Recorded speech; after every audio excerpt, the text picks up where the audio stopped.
Taking place here in Paris. Now, every day we'll bring you reports on farming issues, and today our team followed a family of farmers who witnessed the evolution of the industry. France 24 also takes you to Egypt to see how the revolution has changed the world of agriculture. Luke Brown reports.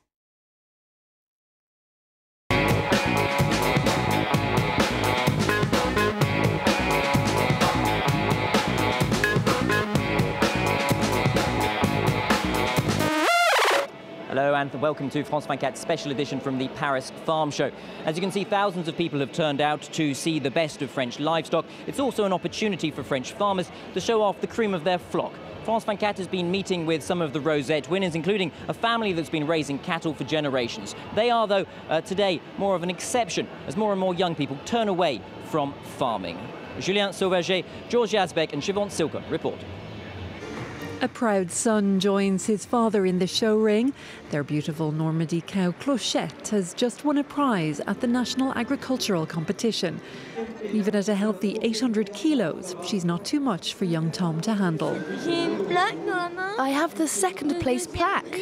It's great. Are you happy? Yes, I'm happy. Clochette is almost 7, Tom is 9. They've practically grown up together on the land where Dad Thomas himself was raised. There, Tom is learning the trade and already talks about running the family farm one day. Thomas isn't putting any pressure on his son, but he's thrilled to be able to share his love of farming and see Tom taking after him.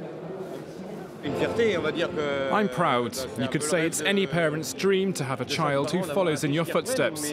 But that's if circumstances allow. If they do, I'll say yes, you should take over the farm. If farming doesn't pay in the future, there'd be no point. But having a son whose passion is farming, what could be better?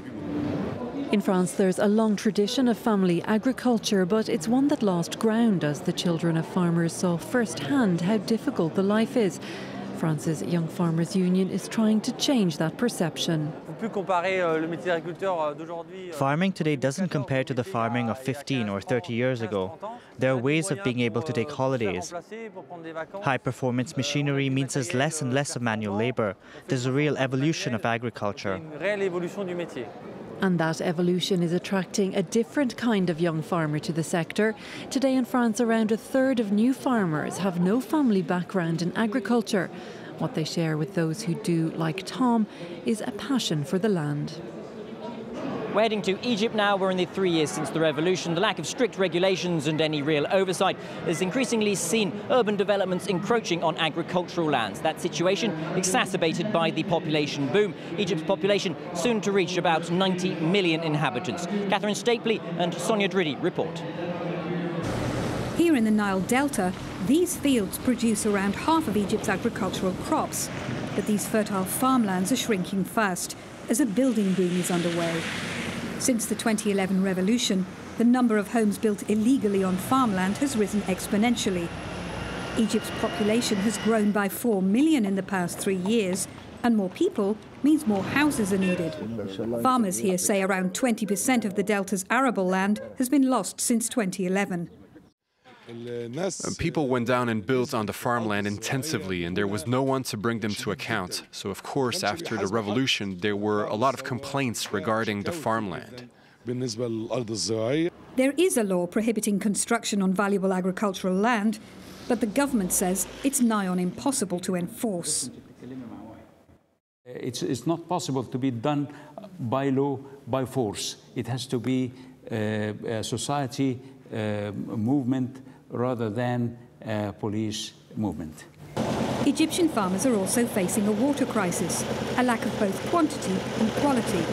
At this farm just outside Cairo, they found a solution. They're adapting the traditional way of farming using innovative hydroponic techniques that use much less water. In this pipe system, the water is being recycled. It goes and comes back, and also it injects the nutrients the plant needs. It could also be the answer to the loss of farmland, as it needs much less soil and still generates a high return. 1 hectare in these growing conditions is like 10 hectares in traditional production. Now Munir's aim is to show other farmers that methods like this could provide a viable future for Egyptian agriculture. That's where we leave it. In the next edition, we'll be visiting a French high school where the students learn agricultural trades and taking a closer look at farming and modernising farming in Africa. So until next time, goodbye.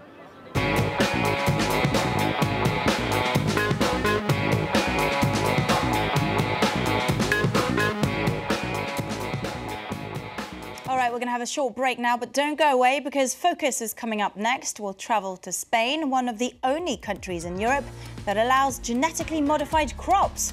A new type of corn is soon to be on the market. It's called the Super Corn TC1507. So we'll find out more about that. Do stay tuned to France 24.